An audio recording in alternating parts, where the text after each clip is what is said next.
தாவேக்கா அப்படிங்கிற கட்சியை ஆரம்பித்து இன்னைக்கு முதல்வராக இருக்கிற சிஎம் வந்து நிறைய பிரச்சனைகளை ஃபேஸ் பண்ணிட்டு வராரு. அதில் ஒரு பிரச்சனையாக தான் இன்னைக்கு நடிகர் அஜித்குமாரோட தாயார் இரங்கலுக்கு நடிகை த்ரிஷாவுடன் வந்தது இன்னைக்கு சமூக வலைதளங்களில் ஒரு பெரிய சலசலப்பையை ஏற்படுத்தியிருக்கு அப்படின்னு சொல்லலாம்.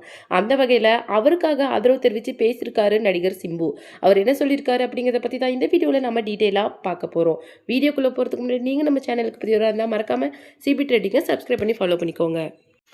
கட்சி ஆரம்பிக்க முன்னாடியில் இருந்தே நடிகர் சிம்புவாக இருக்கட்டும், இல்லை அவருடைய அப்பா டிஆராக இருக்கட்டும், 2 பேருமே மறைமுகமாகவும் நேரடியாகவும் முதல்வர் விஜய்க்கு சப்போர்ட் பண்ணிட்டு தான் வந்தாங்க. அதுலேயும் டி ராஜேந்திரன் என்ன சொல்லியிருந்தார் அப்படின்னு சொல்லிட்டு பார்த்தீங்கன்னா, விஜய் உள்ள நுழைஞ்ச உடனே பெரிய ஹீரோவாக ஆயிரல, படிப்படியாக இன்னைக்கு அவர் இந்த இடத்துக்கு வரத்துக்கு 30 வருஷம் கிட்டத்தட்ட எடுத்திருக்கு. அதே மாதிரி அவருடைய அரசியல் பயணம் வெற்றியடைய வாழ்த்துக்கள் அப்படிங்கிற மாதிரி நேரடியாகவே சொல்லியிருந்தாரு.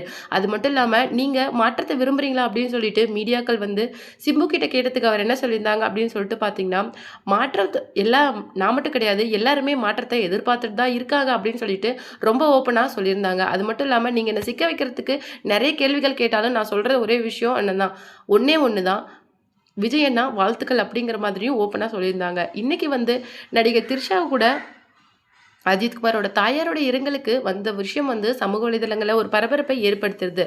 அதுக்கு ரியாக்ட் பண்ணி பேசியிருந்த சிம்பு என்ன சொல்லியிருந்தாரு அப்படின்னு சொல்லிட்டு பார்த்தீங்கன்னா, விஜய் அண்ணா பொலிட்டிக்கலாக நீங்கள் வந்து சக்ஸஸ்ஃபுல்லாக இருக்கிறத பார்க்கும்போது எனக்கு ரொம்பவும் சந்தோஷமாக இருக்குது. கிட்டத்தட்ட உங்களை நிறைய இளைஞர்கள் மட்டும் இல்லாமல் குழந்தைகளும் ஃபாலோ பண்ணிக்கிட்டு வராங்க.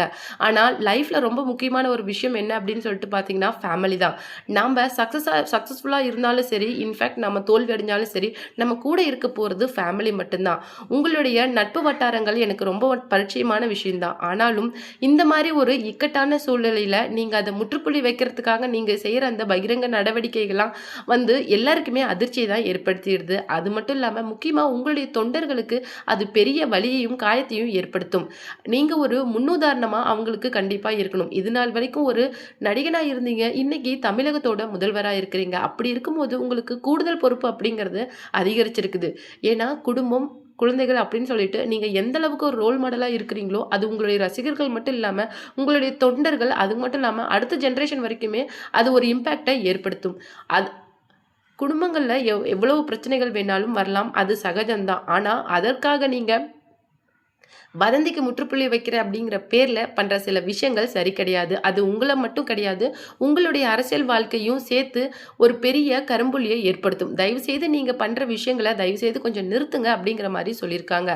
அது மட்டும் கிடையாது, இந்த மாதிரி நீங்கள் செய்கிற விஷயங்களால் உங்களுக்கு ஏற்படுற கெட்ட பேர் உங்களுக்கு மட்டும் கிடையாது, உங்களை ஆதரிக்கிற நிறைய பேர் இந்த விஷயத்தை ஃபேஸ் பண்ணிட்டு வராங்க. இப்போ கிடையாது, இது முன்னாடியிலேருந்தே இந்த விஷயத்தை ஃபேஸ் பண்ணிட்டு தான் வராங்க. ஆனாலும் நீங்கள் இந்த விஷயத்தை பண்ணுறது எந்த அளவுக்கு 100% நீங்கள் சரி அப்படின்னு நினைக்கிறீங்களோ அது 200% பார்க்குறவங்களுக்கு தப்பாக இருக்குது. இதை தப்பாக திரிச்சு பேசுறது, இது வந்து அது மட்டும் இல்லாமல் உன்னுடைய தலைவனே ஒழுங்கா இருக்காரா அப்படிங்கிற ஒரு கேள்விக்கு உங்களுடைய விசிறிகள் இன்னைக்கு ஆளாயிட்டு இருக்கிறாங்க. தயவு செய்து குடும்பம், குழந்தைகள் அப்படின்னு சொல்லிட்டு உங்களுடைய பாதையை நீங்க சரியா வழியமைச்சா மட்டும்தான் அடுத்த ஜென்ரேஷனுக்கு இது ஒரு பெரிய எடுத்துக்காட்டாகவும் நீங்க ஒரு பெரிய ரோல் மாடலாகவும் இருப்பீங்க அப்படிங்கிற மாதிரி அவருடைய அரசியல் பயணத்துக்கு மேலும் வாழ்த்துக்களையும் சொல்லியிருக்காரு.